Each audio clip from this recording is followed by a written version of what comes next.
Hi, welcome to the Tavern. Oh, what's that? That's my crown from medieval times. The restaurant, not era in time. A time machine is still a work in progress. If you have never been, basically the restaurant is in an arena full of color-coded sections that correspond to a different knight. And that knight is your champion, who will be performing in nightly games during a feast. As a kid, I remember being blown away by the jousting and fighting. It was awesome, and you get a bunch of food with no utensils, because apparently that's how they did it back in those wacky medieval times. After a recent visit as an adult, I realized kid me ignored a lot of the politics. I definitely didn't remember the king and queen arguing so much. And then I got to thinking, is any of this accurate? Like, did any of these games happen the way they did? Did the kings and queens throw parties like this? Did people eat this food? And did they use forks? In their FAQ, Medieval Times claims that this show is based on a real family in 11th century Spain. And they say this is indeed historically accurate. Supposedly, they even have documentation. Although they haven't posted it anywhere or I can't find it, it doesn't seem to be on their website. Today, let's take a closer look at each individual element of the show and try to see if it is indeed historically accurate. So the event itself, there is a plot where the king and queen are marrying to unite their kingdoms, and they're hosting a tournament where knights from different houses will compete for entertainment. The food served is a tomato bisque, chicken, potato, corn, garlic bread, and a dessert which changes occasionally. On my most recent visit, it was an eclair with ice cream inside. The royal family puts on shows like Dressage, which is horse dancing, Falconry, which is super cool, I love birds, and then the knights themselves play various games, like putting their lance through a ring, jousting, single combat.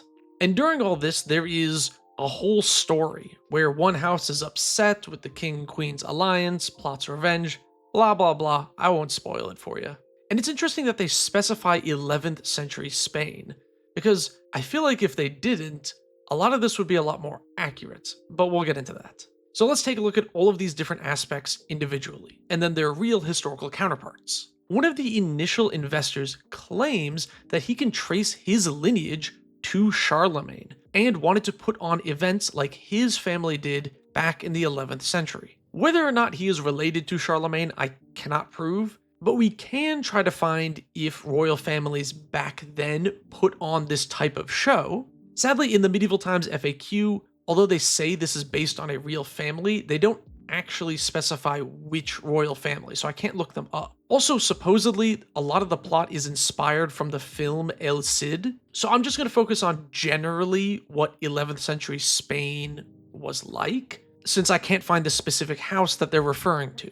Back in the actual medieval times, kings and queens did put on events, although single combat and jousts were actually a later addition. Before the 13th century, it was more common to have a melee, which involved large teams capturing members of the other team. I like Mark Cartwright's theory that jousting became a bigger part of the events with the increased importance of chivalry and honor that took on over the course of medieval times, making it easier for knights to show off their individual skill. By the way, all my sources in the description, so if you want to read Mark's article that I'm referring to here, it's there. So although jousting and single combat was something which happened at medieval tournaments, it was likely not the main event at 11th century tournaments. And it would be really funny if at medieval times they just had 50 knights duking it out. But I do understand why they're doing a 1v1 because you don't need as many actors for that. Let's talk food. Chicken has been a staple meat since like 600 BCE, maybe? People have been eating chicken for a crazy long time, so it's actually hard to pinpoint when people actually started eating chicken. Now, there are recipes from around medieval times that involve chicken, so it was a common food source. But is this what people actually ate? Chickens were common, but did they eat this much of it? It's really interesting that a lot of times we think of medieval times being a high protein diet with a lot of mutton and lamb and such. But that actually didn't happen until post-Black Plague, since a lot of the people died but the livestock survived, so there was a lot more meat to go around. Back in the 11th century, it would be more accurate for protein to take up a much smaller portion of your meal, and instead you would eat more porridge and gruel, which is missing from the medieval times menu. Although in this article that I am looking at, talking about how little meat people ate on a regular basis, does also talk about how there were festivals and feasts that did have an increased amount of protein. So, even though eating a lot of meat wasn't actually super common in the 11th century, since this is a feast put on by royalty, it is actually accurate to have a lot of chicken. Although chickens themselves have changed a lot over the years, a chicken of today is very different than the chicken of the 1920s, so a medieval chicken is likely very different. But chicken is where the historical accuracy ends for this meal. They do offer garlic bread, and bread was a large part of the caloric intake for a lot of medieval people. But it's not the same as the garlic bread we see today. Medieval bread was very different. As this article states, besides being food, medieval people often used bread as their plates, known as trenchers. They were breads cut into thick, flat slices, and then other foods like meats or thick sauces would be served on top of them. Once the meal was finished, the bread could be eaten, or if you were wealthy or generous enough, it was given to the poor or animals. I actually think it would have been really funny if they had a big bread thing and you put everything on top of it. But garlic bread, as we know it today, is not super accurate. Potatoes have been a common food source in Europe for a very long time, but not as long as you might think. I think many people associate potatoes with Europe and Ireland specifically, but potatoes are not from Europe and were not introduced till the mid 16th century. So there are old potato recipes, but just like the jousting, if we're talking about 11th century Spain, people were not eating potatoes. Tomatoes were also New World crops. They did not arrive in Europe till the Spanish went to the Americas, meaning mid 16th century is when we would begin to see tomatoes in European cooking. So again, 11th century Spain wouldn't have tomato soup. A more accurate soup would have been something like this, which is made of cabbage, parsnips, carrots, and a few other veggies mixed with oats. I'll leave a link to this medieval pottage stew in the description for you. If you try it out, please leave a comment and let me know how it turned out. The last veggie on the plate is corn, which likewise is not historically accurate. Corn is a North American crop and certainly would not show up in 11th century Spain. It's fascinating to think about how a lot of these very common staple foods like corn, potatoes, and tomatoes just didn't exist for Europeans back then. Without those, people focused a lot more on other crops, like cabbage, onions, and carrots. Something involving those would have been a lot more historically accurate. As for your drink, they offer Pepsi products. I'll let you debate in the comments whether or not you think that's historically accurate. And medieval times offers you coffee with your dessert. Coffee as a beverage is very old, but due to where it originated, Europe was basically the last place to get coffee. And when they finally did, there was apparently pushback about the dangers of coffee. It was Pope Clement VIII who apparently loved coffee and popularized it. But that coffee-crazed pope was born in 1536, which is much later than 11th century Spain. So coffee is also not historically accurate. Finally, the dessert. I had an eclair, which is a very old dessert, originating from Lyon sometime in the 19th century. But it's still hundreds of years too new to be accurate as a medieval dessert. In medieval times, they had a lot less sugar and instead would have used honey to create sweet treats. Back in the day, a popular dessert would have been something like a fruit compote or a custard. So other than the chicken, basically none of the food is historically accurate.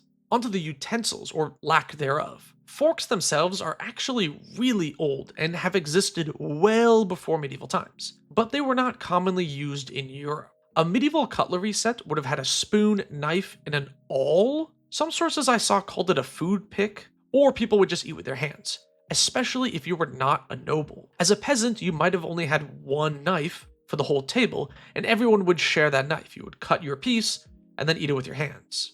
At the medieval times restaurant, they claim you are nobles, so I think it would be more accurate if you were given an awl. Moving past the food, let's talk about the other festivities. Dressage, like I said, is horse dancing basically. You make the horse trot and prance in a funny way. These days, most people probably know it from the Olympics, but real horse heads know dressage from the World Equestrian Games. Now, modern dressage is from the 15th and 16th century, but humans and horses have a long history, and horsemanship has been around since well before medieval times. Whether dressage was shown off at medieval festivals, though, is unclear to me. This article I found talks about how ancient Greeks knew about dressage, and there were riding manuals that have dressage in them produced in the 1430s. So it's safe to say people knew about advanced riding techniques, and knights probably knew about dressage since riding was a big part of their job.